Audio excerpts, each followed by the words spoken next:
স্বাগত আরেকবার অন্তর্বর্তীর বাজেট অনুষ্ঠানে। স্টুডিওতে আছেন ঢাকা বিশ্ববিদ্যালয়ের অর্থনীতি বিভাগের অধ্যাপক ডক্টর শাহাদাত হোসেন সিদ্দিকী, আছেন ঢাকা বিশ্ববিদ্যালয়ের উপাচার্য অধ্যাপক ডক্টর সাইমা হক বিদিশা এবং আছেন ন্যাশনাল এগ্রিকেয়ার গ্রুপের ব্যবস্থাপনা পরিচালক KSM মোস্তাফিজুর রহমান। আপনাদের তিনজনকেই স্বাগত জানাচ্ছি। বিরতিতে যাওয়ার আগে জনাব শাহাদাত হোসেন সিদ্দিকী, আপনার কাছে একটা প্রশ্ন রেখে গিয়েছিলাম। আপনি বলছিলেন যে আসলে মূল্যস্ফীতির যে চিত্র আপনি তুলে ধরলেন তাতে আসলে সহসাই এটি কমার সুযোগ নেই। তাহলে কি 6.5% মূল্যস্ফীতিতে নামিয়ে আনার যে লক্ষ্যের কথা উপদেষ্টা বললেন সেটি কি উচ্চাভিলাষী হলো?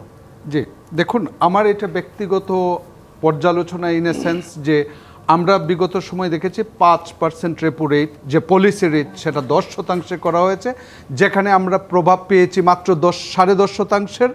মূল্যস্ফীতিকে আমরা 9.37%, 1% কমাতে পেরেছি। এখন এই জায়গাটায় আমি বলছি সুযোগ কম, কারণ আপনি 5%কে 10% পর্যন্ত নিয়েছেন। ইন্টারেস্ট রেট আরও যদি বাড়ান তাহলে দেশের এমনিতেই মূল্যস্ফীতি হবে, সেই মূল্যস্ফীতিটা হবে হচ্ছে যে আমার যে রিয়েল সেক্টর যে প্রবৃদ্ধির কথা বলছেন সেটা সংকুচিত হয়ে যাবে, যেটা আবার ইনফ্লেশনকে উস্কে দিবে। এখন এই সুযোগ বন্ধ। দ্বিতীয়ত আমি বললাম যে এই সরকারের কাছে প্রত্যাশা ছিল যে গতানুগতিক বাজেট থেকে বের হয়ে আমরা ট্যাক্স জিডিপি পৃথিবীর মধ্যে লোয়েস্ট বলি, দক্ষিণ এশিয়ার মধ্যে সর্বনিম্ন বলি, তাহলে তার জন্য মেজর কি স্টেপস নেওয়া হবে। এবং একই সাথে বলি বাংলাদেশের অর্থনীতিটা ভ্যাট ইকোনমি, সেই জায়গায় প্রত্যক্ষ করের উপর জোর দিতে হবে। সেই প্রত্যক্ষ কর বাড়ানোর সুযোগ আছে কি, এবং সেটা বলছে সংস্কার করা হবে। বিষয়টা হচ্ছে আমি 10 মাসে যেভাবে মূল্যায়ন করি, 10 মাস চালানোর পরেও আপনি যখন সেই আগের অবস্থায় টিআইএনধারীর সংখ্যা থাকে, আপনার কাছে 1 কোটি মানুষের তথ্য আছে টিআইএনধারী রেজিস্টার্ড, কিন্তু রেগুলার পে করে না, তাহলে সেই 1 কোটি মানুষকে 10 মাসের মধ্যে আসতে পারেন নাই, আগামী 10 মাসে আনতে পারবেন, সেটার জন্য আমি ওই ধরনের পদক্ষেপ দেখছি না, যে কারণে আমার ব্যক্তিগতভাবে আস্থা নেই যে প্রত্যক্ষ কর বাড়বে। কিন্তু দেখেন, একই সাথে আপনি উন্নয়নকে স্যাক্রিফাইস করেছেন, 35,000 কোটি টাকা কমিয়েছেন, এবং একই সাথে রাজস্ব বাড়বে তার প্রক্ষেপণ করেছেন, কিন্তু প্রবৃদ্ধির দিকে তাকালে সেটা কি সহায়ক ভূমিকা রাখবে কিনা। একই সাথে ব্যবসা বাণিজ্যের কথা বলেন, স্লোথ হয়ে গিয়েছে। অতএব সেই জায়গায় আপনি যদি বিনিয়োগের দিকে তাকান, বিনিয়োগ 15 থেকে 17 বছরের পিছনে চলে গিয়েছে সেই প্রবৃদ্ধি। অতএব সেই জায়গা থেকে আপনার টাকা আসবে কোথা থেকে? টাকা আসবে ব্যবসা থেকে, টাকা আসবে প্রবৃদ্ধি যদি ইনকাম বাড়ে তার অংশ হিসাবে। নিশ্চয়ই আপনার কাছে আরো শুনবো। আমাদের সঙ্গে সাইমা হক বিদিশা আছেন। আপনার কাছে একটু জানতে চাই যে আসলে সংস্কার বা গতানুগতিকতার বাইরে গিয়ে কিছু, কিন্তু একটা জিনিস একটু জানতে চাই যে আমাদের যে বাজেট প্রণয়ন, বাজেটের যে কাঠামো, বাজেটের দৃষ্টিভঙ্গি, বা আমি বলবো যে বাজেট উপস্থাপনের যে একটা স্ট্রাকচারের মধ্যে আমরা আছি, এবার তো সেখানেও একটা প্রত্যাশা ছিল যে বিগত সময়ে আপনারাই সমালোচনা করেছেন যে একটা গতানুগতিক কাঠামোর মধ্যে আমরা আটকে গেছি। সেই কাঠামো থেকে আসলে কতটুকু বেরিয়ে আসা গেল? কারণ এই কাঠামো নিয়ে যারা সমালোচনা করতেন অতীতে, তাদেরই তৈরি করা এই বাজেট।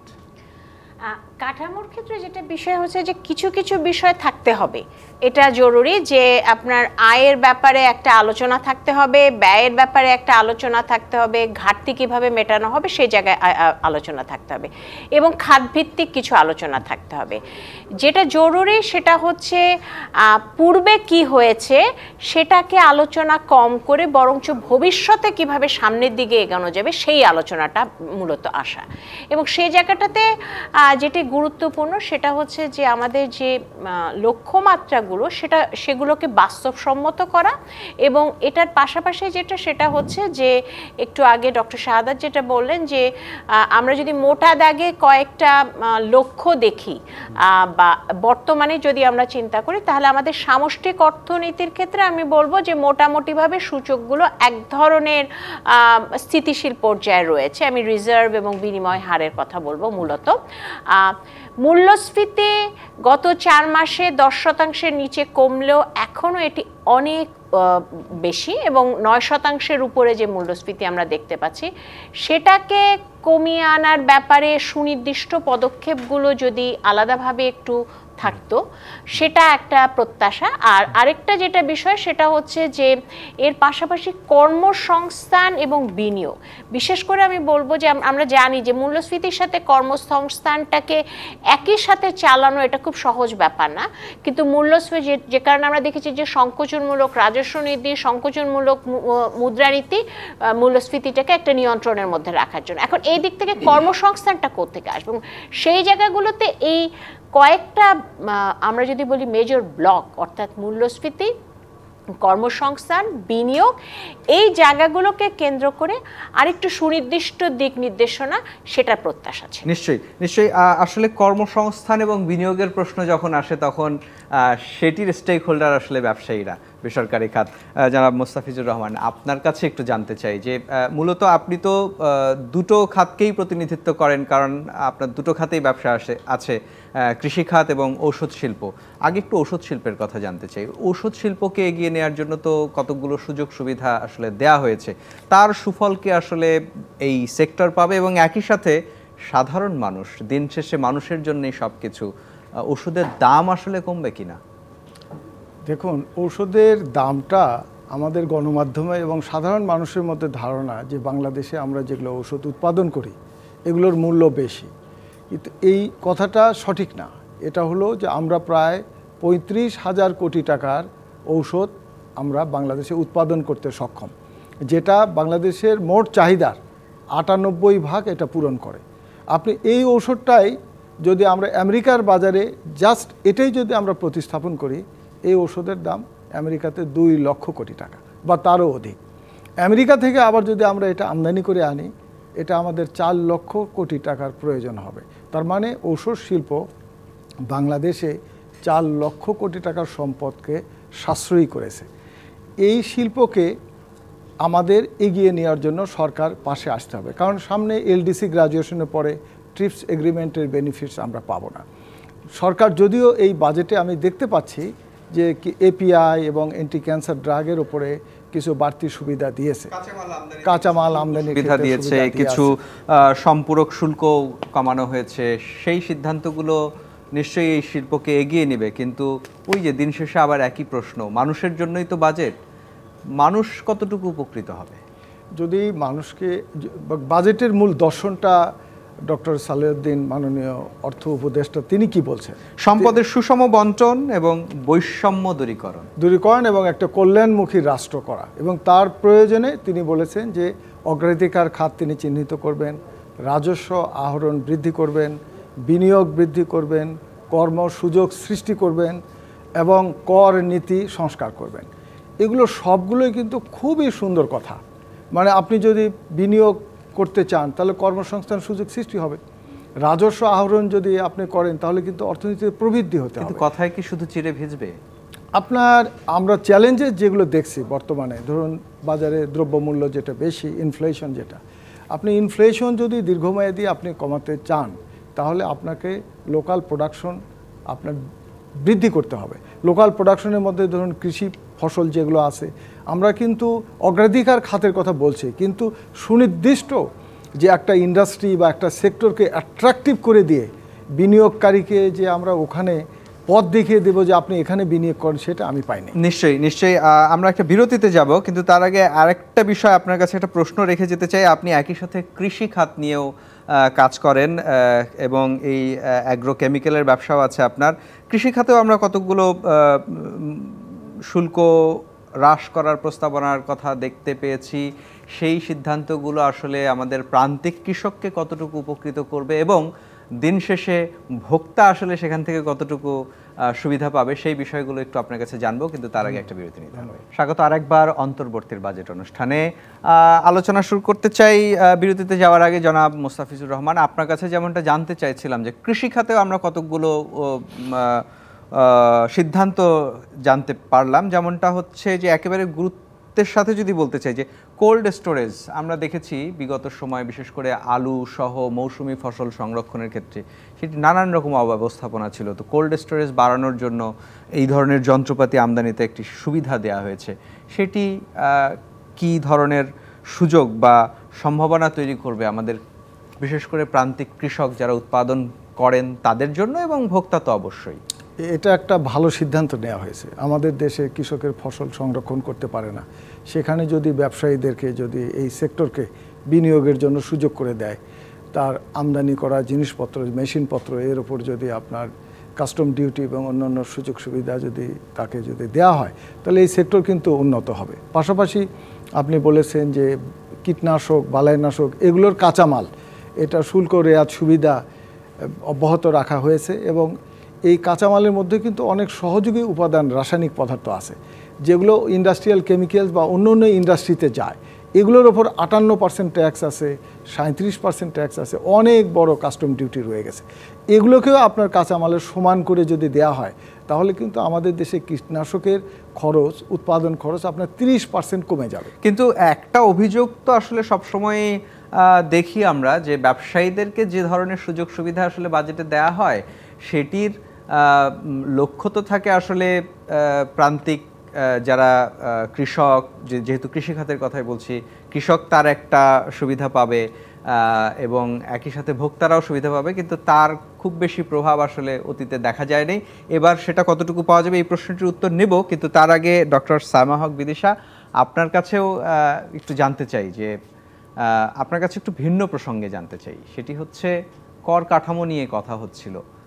মানে আমাদের সাধারণ মানুষের তো একটা প্রত্যাশা বা একটা চাহিদার জায়গা ছিল যে এই ব্যক্তির যে করমুক্ত আয়ের সীমা সেটিকে আর খানিকটা বাড়ানো হবে, কিন্তু আমরা বাজেটে যেটি দেখলাম আগামী অর্থ বছরের জন্য সেটি বাড়ছে না, কিন্তু একটি আশ্বাস থাকছে পরবর্তী 26, 27, 28 এটি 25,000 টাকা বাড়বে, কিন্তু ইনফ্লেশন যে হারে হচ্ছে ততদিন আসলে এই নিম্ন শ্রেণীর করদাতারা আসলে টিকে থাকতে পারবে কিনা?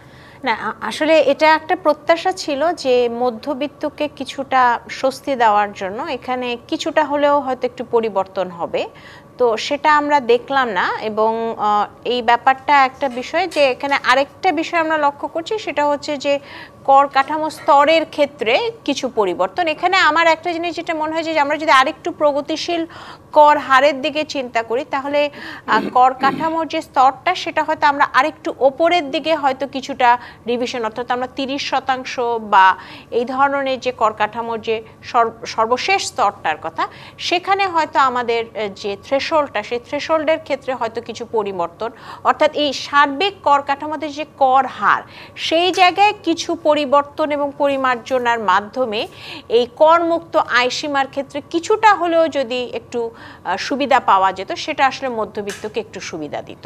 এই জায়গাটাতে একটা প্রত্যাশা ছিল। এবং আরেকটা বিষয় একটু জানতে চাই যে আপনি কর্মসংস্থান নিয়ে আপনার বিশেষ গবেষণা আছে, কর্মসংস্থানের জায়গায় আসলে শোভন কর্মসংস্থানের জায়গায় এটি তো একটি প্রত্যাশা ছিল, কারণ বিনিয়োগ বন্ধ হয়ে গেছে, একেবারে শূন্যের কোঠায়, নতুন বিনিয়োগ হয়নি, তার মানে কর্মসংস্থান বা নতুন কাজের সুযোগ তৈরি হয়নি। এবং এই সরকারের যিনি প্রধান, তার যেটি ফিলসফি সেটি হচ্ছে যে চাকরি করব না, বরং সবাইকে উদ্যোক্তা হতে হবে। সেই উদ্যোক্তা তৈরির জায়গা থেকেও কি আসলে বাজেট খুব বেশি প্রণোদনা বা খুব বেশি দিক নির্দেশনা বা নীতি সহায়তা দিতে পারলো? এই জায়গাটাতে আমার মনে হয় যে যেটা আসলে এখানে একটা যদি আমরা সার্বিকভাবে চিন্তা করি, সেটা হচ্ছে যে আমাদের আসলে মূল্যস্ফীতি এবং কর্মসংস্থান দুটোকে যদি আমরা পাশাপাশি রাখি, বিনিয়োগ এবং কর্মসংস্থান, তাহলে তার মানে আমাদের কর্মসংস্থানটা যেহেতু আমাদের বিভিন্ন ধরনের সুদের হার এবং সার্বিক প্রেক্ষাপট বিবেচনা করে আমরা দেখতে পাচ্ছি যে আমাদের বিনিয়োগের ক্ষেত্রে খুব বেশি আমরা বড় শিল্প কাঠামোয় বিনিয়োগ, খুব উদ্ভাবনমূলক বিনিয়োগ, সেটা আমরা খুব একটা দেখতে পাচ্ছি না।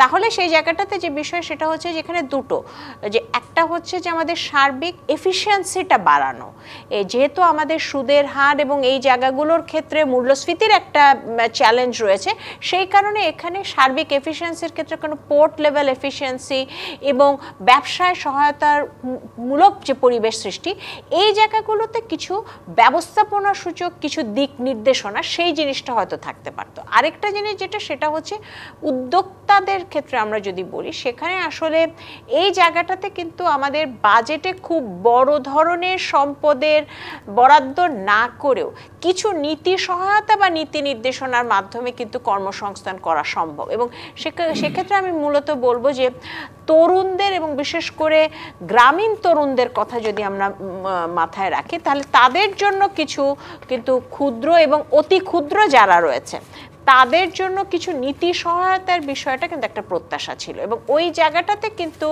আমরা হয়তো আশা করব যে পরবর্তীতে কিছু ধরনের হয়তো পরিবর্তন বা পরিমার্জন হয়তো হবে, যেটার মাধ্যমে হয়তো সেক্ষেত্রে কিছু নীতি সহায়তা, যেমন আমি এটা খুব সহজ যে যদি বলি যে ট্রেড লাইসেন্স পাওয়ার ক্ষেত্রে এখানে একটা প্রভিশনাল ট্রেড লাইসেন্স থাকতে পারে। সুদে যখন ব্যাংক থেকে যে সুদ না ঋণ নেওয়ার যে বিষয়টি থাকবে সেখানে কিছু কাটছাট করা যেতে পারে, সেখানে কিছু শিথিলতা আনা যেতে পারে যখন আমরা অতি ক্ষুদ্র উদ্যোক্তাদের কথা বলবো। তো ওই জায়গাগুলোতে যদি কিছু কাজ করা যায় তাহলে গ্রামীণ অর্থনীতিকে, মূলত আসলে গ্রামীণ অর্থনীতিকে চাঙ্গা করাটা খুব জরুরি।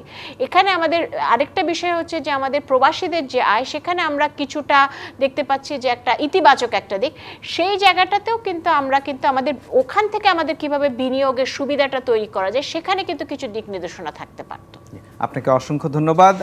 আলোচনা চলতে থাকবে। আমরা কথা বলছিলাম জনাব মোস্তাফিজুর রহমান, আপনার সাথে আপনার কাছে যে প্রশ্নটি ছিল এবার একটু সেই উত্তরটি জানতে চাই যে এই যে কৃষি খাতে যে ছোট ছোট সুযোগগুলো দেয়া হলো সেটি আসলে ওই বিনিয়োগ বা গ্রামীণ মানুষ যারা আসলে বেকার আছেন তারা আসলে এই সমস্ত সুযোগ সুবিধা নিয়ে কি আসলে কৃষিতে তাদের কর্মসংস্থান বা স্বকর্মসংস্থান তৈরি করার কোনো সুযোগ আদৌ পাবেন কিনা?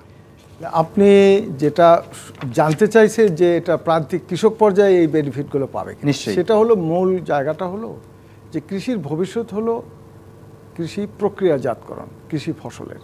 আমরা হয়তো কীটনাশকের 90% কীটনাশক আমাদের দেশে আমদানি হয়, সরকার উদ্যোগ নিয়েছে কাঁচামালগুলো এর উপরে কোনো শুল্ক নেবে না। এর মধ্য দিয়ে যদি আমরা এটা যদি এখানে উৎপাদন করতে পারি তাহলে আমাদের কৃষককে অন্তত 30% কম দামে কম মূল্যে আমরা তাদেরকে দিতে পারবো এবং বহির্বিশ্বে রপ্তানিও করা যাবে। ঠিক, মানে অতীতে যে অভিযোগটা দেখেছি যে ব্যবসায়ীদেরকে শুল্ক ছাড় দিলে আসলে তার সুফল সাধারণ মানুষ পায় না, এবার তাহলে পাওয়া যাবে বলে পাবে। এবং এর সঙ্গে যদি আপনি আরো সার্বিকভাবে কৃষির উৎপাদন লক্ষ্যমাত্রা বাড়াতে হবে। আপনি কৃষক 1.5 কোটি উদ্যোক্তা, সে বসে আছে, তাকে প্রযুক্তি দিতে হবে, তাকে অর্থ দিতে হবে, তার ফসল প্রক্রিয়াজাতকরণের সুযোগ দিতে হবে। এর মধ্য দিয়ে আমাদের দেশের কিন্তু দীর্ঘমেয়াদী যে গ্রামীণ অর্থনীতিকে আমরা যে স্বাবলম্বী করতে চাই, ভালো করতে চাই, এটা কিন্তু এই 1.5 কোটি কৃষকের হাতে কিন্তু এই অর্থনীতিটা, তারা প্রত্যেকেই কিন্তু উদ্যোক্তা, আমরা তার কাছে যেতে পারি নাই। এটাই হলো আমাদের কৃষির ব্যর্থতা। নিশ্চয়ই। আপনি বেসরকারি খাতে যুক্ত আছেন, আপনার কাছে আরেকটা বিষয় জানতে চাই। এটি তো গেল অভ্যন্তরীণ বিষয়। আপনি জানেন যে মার্কিন প্রেসিডেন্টের শুল্কের একটা হুমকি এখনো রয়ে গেছে, এবং সেই হুমকিকে মাথায় রেখেই কিনা যেখানে দেখা যাচ্ছে যে মার্কিন যুক্তরাষ্ট্রের সাথে যে শুল্কের ব্যবধান মানে বাণিজ্যের যে ঘাটতি সেটিকে হয়তো মাথায় রেখেই 110 ধরনের পণ্যের আমদানি শুল্ক সম্পূর্ণ প্রত্যাহার করা হয়েছে। 65টি পণ্যের আমদানি শুল্ক হ্রাস করা হয়েছে এবং 9টি পণ্যের ক্ষেত্রে সম্পূরক শুল্ক সম্পূর্ণরূপে প্রত্যাহার করা হয়েছে এবং 442টি পণ্যের সম্পূরক শুল্ক হ্রাস করার প্রস্তাব করা হয়েছে। যদিও আমরা এই পণ্য তালিকাটি এখনও জানি না, কিন্তু নিশ্চয়ই আমাদের অনেক পণ্যই হয়তো এর মধ্যে হবে যেটি স্থানীয় বাজারে একটা সম্ভাবনা জাগাচ্ছে।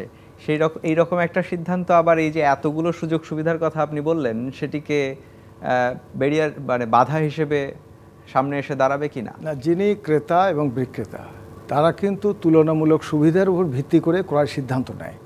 আমরা ইউনাইটেড স্টেট অফ আমেরিকা পৃথিবীর বৃহত্তর অর্থনৈতিক দেশ, প্রযুক্তিতে, অর্থনীতিতে, তার সঙ্গে আমাদের যদি বাণিজ্যিক সম্পর্ক বৃদ্ধি পায় এটা আমাদের জন্য ভালো এবং সরকার সেটাকে উদ্যোগ নিয়েছে। আমি ব্যবসায়ী প্রতিনিধি হিসেবে আমি এটাকে সাধুবাদ জানাই। তবে যে সমস্ত পণ্য আমরা অহেতুক অন্য দেশের হাতে তুলে দিয়েছি আমরা সেগুলো পরীক্ষা করে দেখি না কেন, এগুলো আমরা আমেরিকা থেকেও তো আনতে পারি। সেই দিক থেকে আমি বলবো যে সরকার এটাকে আমাদের অর্থনীতির ঝুঁকি হিসেবে বিবেচনা করে কিছু পণ্যের সমঝোতার জন্য এই সিদ্ধান্ত নিয়েছে। এটার ইতিবাচক দিকটাই আমি দেখছি। নিশ্চয়ই। এই একই প্রশ্ন ডক্টর শাহাদাত হোসেন আপনার কাছে জানতে চাই যে মানে যদিও আমরা এই পণ্য তালিকাটি জানি না, কিন্তু যদি এমন হয় যে এই পণ্যগুলোর মধ্যে থেকে কোনো কিছু পণ্য যেটি আমাদের দেশেই আসলে সেগুলো একটা সম্ভাবনাময় বাজার আছে, এই প্রতিযোগিতার দৌড়ে যদি একই দামে ভোক্তা একটি মার্কিন পণ্য পান এবং একই দামে যদি বাংলাদেশে উৎপাদিত একটা পণ্য পান, আমাদের ভোক্তার মানসিকতা তো এই যে মার্কিন পণ্য নিশ্চয়ই সেটা গুণে মানে বেশি ভালো হবে, তাহলে সেই প্রতিযোগিতায় কি সম্ভাবনাময় একটি দেশীয় খাত পিছিয়ে যাওয়ার ঝুঁকি আছে কিনা? এটা আছে। দেখেন, এটার যদি আলোচনাটা যে জায়গা থেকে শুরু করতে হবে সেটা হচ্ছে যে আমরা কি শিফট করছি। ইট মিনস যে এক জায়গা থেকে আনতাম, আমি এখন বাজার সম্প্রসারণের কথা যুক্তরাষ্ট্র থেকে ভাবছি। তাহলে প্রশ্নটা হচ্ছে, ধরেন ফর এক্সাম্পল আমি ইন্ডিয়া থেকে আনতাম, এখন আমি সেই অংশটুকু যুক্তরাষ্ট্র থেকে আনবো। ডিস্টেন্স ইজ কস্ট, কারণ হচ্ছে যে আপনি যত দূরত্বে যাবেন আপনার খরচটা বেড়ে যাবে। এখন প্রশ্ন হচ্ছে কতটুকু খরচ বাড়বে, প্রত্যেকটা পণ্য কী পরিমাণ আনা হয়, তার কিন্তু একটা সঠিক হিসাবায়ন আমরা আসলে দেখতে চাই এবং করতেও চাই, যে প্রকৃতপক্ষে কতটুকু কস্ট বাড়বে, আপনি কস্ট কমবে না। আরেকটা যে জায়গায় আপনি প্রশ্ন করেছেন, এখন আমার ওয়েদার কিন্তু সব দ্রব্য উৎপাদনের জন্য সহায়ক নয়।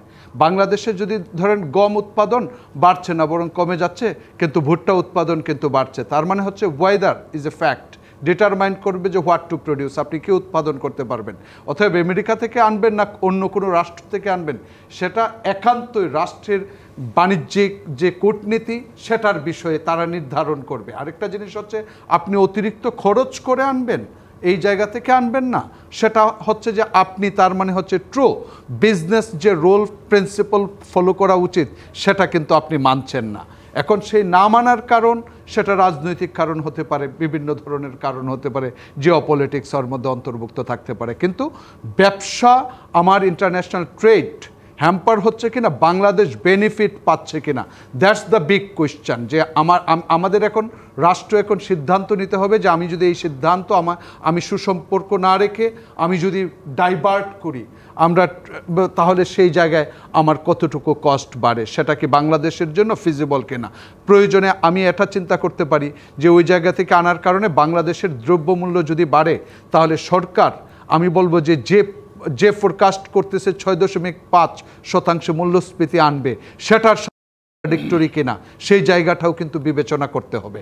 আমি আপনার কাছে আরো শুনবো, কিন্তু এই একই বিষয়ে সামিয়া হক বিদিশা আপনার কাছে একটু শুনতে চাই। মানে ডক্টর শাহাদাত হোসেন যে কথাটি বলছেন, যে আসলে সেই ঝুঁকিটা কি আসলেও আছে কিনা, যে যখন আমার খরচ বেড়ে যাবে, পণ্যের দাম বাড়বে, মূল্যস্ফীতিতে তার নিশ্চয়ই একটা প্রভাব পড়বে।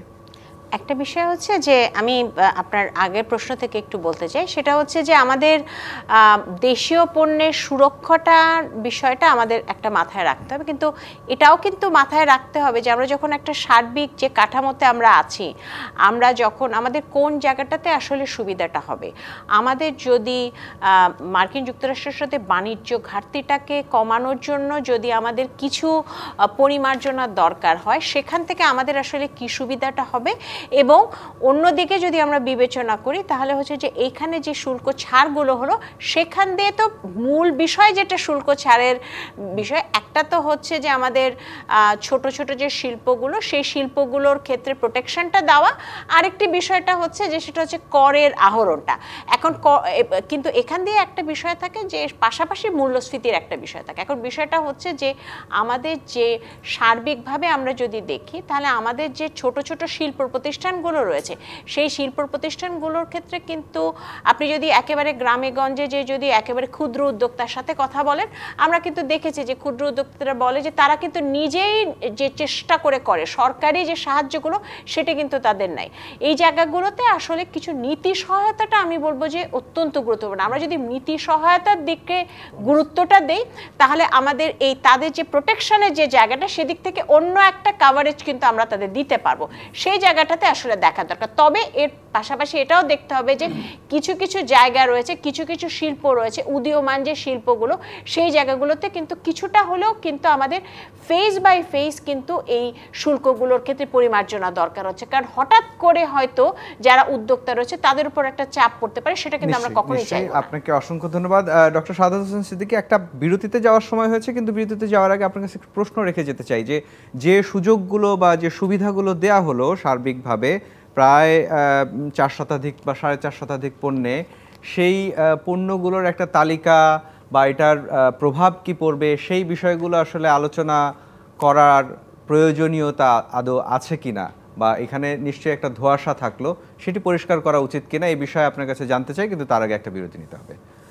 দর্শক, আপনারা দেখছেন অন্তর্বর্তীর বাজেট অনুষ্ঠান। এ পর্যায়ে নিচ্ছি একটি বিরতি, সঙ্গেই থাকুন। বিরতিতে যাওয়ার আগে কথা হচ্ছিল ডক্টর শাহাদাত হোসেন, আপনার কাছে জানতে চাইলাম যে এই যে মার্কিন শুল্ক হুমকির মুখে যে এতগুলো পণ্যের শুল্ক সুবিধা দেয়া হলো, বাজার সুবিধা দেয়া হলো, সেটির আসলে একটা তালিকা হওয়া উচিত কিনা? কারণ এর ফলে আমাদের দেশের অভ্যন্তরীণ কোন কোন শিল্প ঝুঁকিতে পড়বে, সেই আলোচনাটা কি হওয়া উচিত কিনা? দেখেন, আমি এই সিদ্ধান্তের পাশে যে অংশটুকু থাকা আমি আশা করেছিলাম সেটা হচ্ছে, ধরেন লিস্ট, আপনি যেটা বলেছেন সেই লিস্ট থাকবে এবং লিস্টের ক্যাটাগরি থাকবে, এবং বাংলাদেশের ইন্ডাস্ট্রির সাথে, আমার ডোমেস্টিক প্রোডাক্টসের সাথে কোন জায়গায় কন্ট্রাডিক্ট করে। কারণ সেম প্রাইস আপনি যদি বাজারে ছাড়েন যে বাংলাদেশে একটা উৎপাদিত পণ্য এবং আমেরিকান পণ্য, দেখা গেছে দাম যদি সামান্য বেশিও থাকে আমেরিকান পণ্য, সেটা কিন্তু আমার ইন্ডাস্ট্রিকে খেয়ে ফেলবে, সহজ কথা। অতএব সেই জায়গা থেকে আমরা আমাদের এগ্রি বেসড ইকোনমিতে আমি কি আমার কোন ইনফ্যান্ট ইন্ডাস্ট্রিটাকে বাঁচিয়ে রাখতে চাই এবং ওভার দ্য টাইম গ্রো করতে চাই, সেই জায়গাটার গুরুত্ব রেখে তারপর সুবিধার কথা ভাবতে হবে। না হয় পক্ষান্তরে এই সুবিধার মাধ্যমে বাংলাদেশের যে সম্ভাবনার জায়গাটা ছিল সেই জায়গাটা কিন্তু ক্ষীণ হয়ে যায়। নিশ্চয়ই। এই একই বিষয়ে যদি জনাব মোস্তাফিজুর রহমান আপনার কাছেও জানতে চাই যে আসলেই কি মানে এমন হওয়ার ঝুঁকি আছে কিনা যে দুই একটা শিল্প এই অবাধ বা মুক্ত বাজার অর্থনীতির মধ্যে ঢুকে গিয়ে হারিয়ে যাবে? এটা তো খুবই স্বাভাবিক। আপনি যদি যে পণ্য এখানে উৎপাদন করছেন তার উৎপাদন খরচ যদি আপনার বেশি হয় আর আমদানি করাটা যদি কম হয়, সেই শিল্প আমাদের রাখা যাবে না এবং রাখার প্রয়োজনও নাই কিছু ক্ষেত্রে। সেই কারণে বাজেটে যেটা মাননীয় অর্থ উপদেষ্টা যেটা বলছেন যে আমি অগ্রাধিকার খাতকে গুরুত্ব দিয়েছি, তা সেই অগ্রাধিকার খাতটা আপনাকে বলে দিতে হবে যে আমি এই আমদানির বিকল্প এই পণ্যটা আমরা আগামী 5 বছরে আর আমদানি করব না। মানে সেটি কি শুধু বাজেট বক্তৃতায় বলে দেওয়া বা বাজেট বইয়ে লিখে ছাপিয়ে দেওয়া, নাকি এই স্টেক হোল্ডার যারা আছে তাদের সাথে বসে ডায়ালগ করা, কোনটা জরুরি? তাদের সাথে ডায়ালগ করলে তো নিখুঁত হবে পরিকল্পনাটা। আর যদি ডায়ালগ না করে একজন অর্থনীতিবিদ হিসেবেও যদি আপনার এর কম্পিটিটিভ অ্যাডভান্টেজটা যদি বের করে উনি যদি এটাকে অ্যাট্রাকটিভ করে দেয়, তাহলে আপনার ওই আমেরিকান বিনিয়োগকারী তিনি এখানেই বিনিয়োগ করবে। কারণ বিনিয়োগকারীর তো কোনো পূর্ব পরিকল্পনা থাকে না, তিনি দেখে যে তার বিনিয়োগটা নিরাপদ কিনা, লাভজনক কিনা, টেকসই কিনা।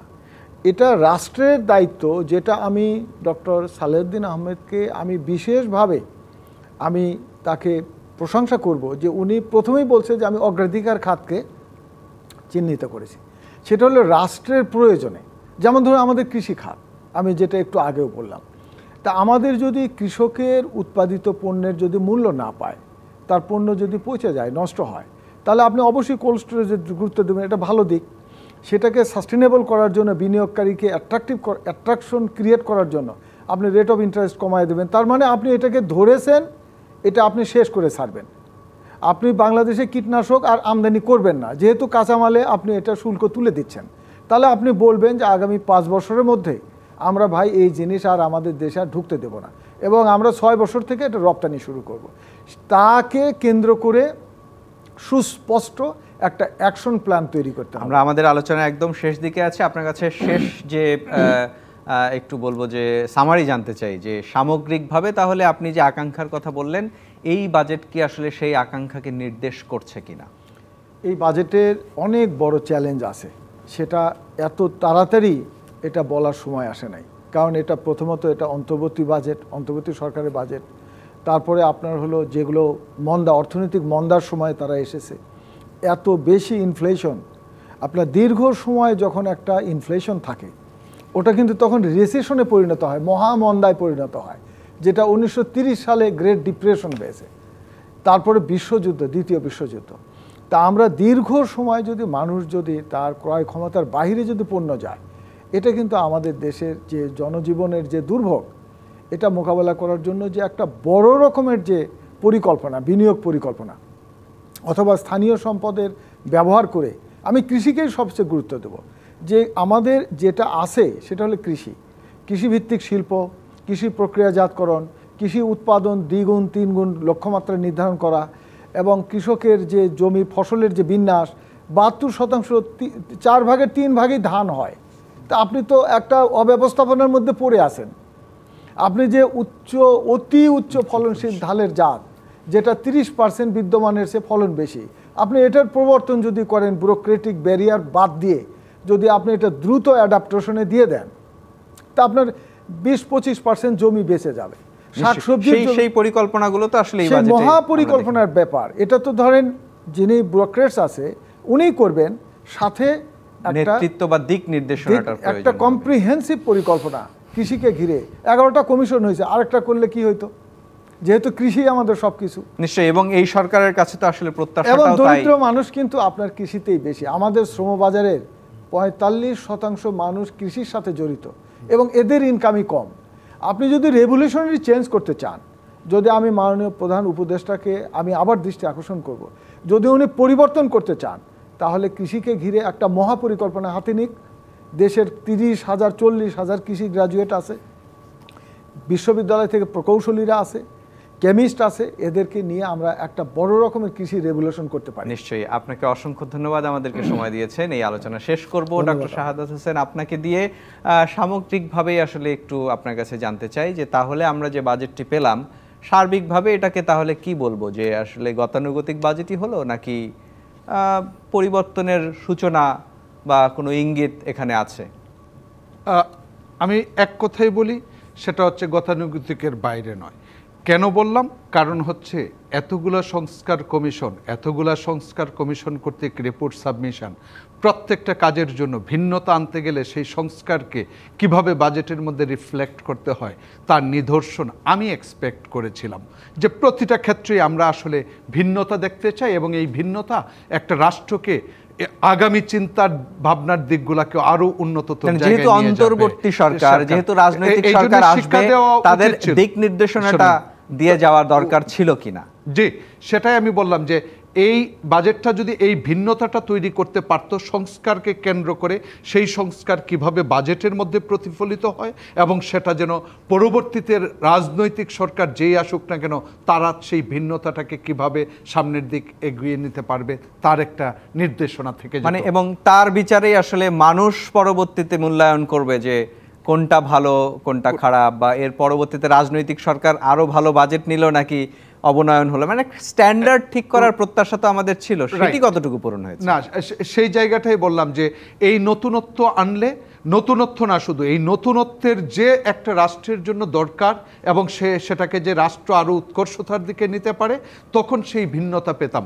ধরেন ফর এক্সাম্পল, আপনার আয়ের দিক থেকে আপনি ভিন্নতা কি চান, যে ভিন্নতার কারণে আপনার আয় বাড়বে।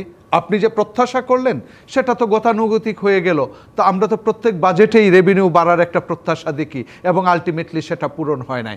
অতএব সেই জায়গাটায় আপনি কি ধরনের পদক্ষেপ নেবেন? তাহলে তো একটু ব্যতিক্রম আছে যে অনেক বছর পরে এবার একটু মানে চলতি অর্থ বছরের চেয়ে নতুন অর্থ বছর একটু কম টার্গেট হলো, আকার কম হলো। একটাই নতুনত্ব, সেটা হচ্ছে আমরা সবসময় বাজেট বাড়তে দেখেছি 10%, বিগত সরকারের সময় 5%, এই বছর হয়তো 2%। কমতির দিক থেকে হিস্টোরিক্যালি 54 বছরের জন্য নতুন ইতিহাস। একেবারে শেষ মিনিটে আছি, জুলাই আন্দোলনের পরবর্তী যে প্রত্যাশা পরিবর্তন, এটা নতুন দিকে হাঁটা, সেটিকে আসলে বাজেট প্রকৃতপক্ষে আমি সেই জায়গাটা ইঙ্গিত করছিলাম যে স্পিরিটের কারণে এই সরকার বৈষম্য কমানোর সরকার, যদিও বলা হচ্ছে সমতা ভিত্তিক, কিন্তু যেভাবে সমতা আনয়ন করা হচ্ছে সেই জায়গাটায় আমি মনে করি বৈষম্য তৈরি হবে না।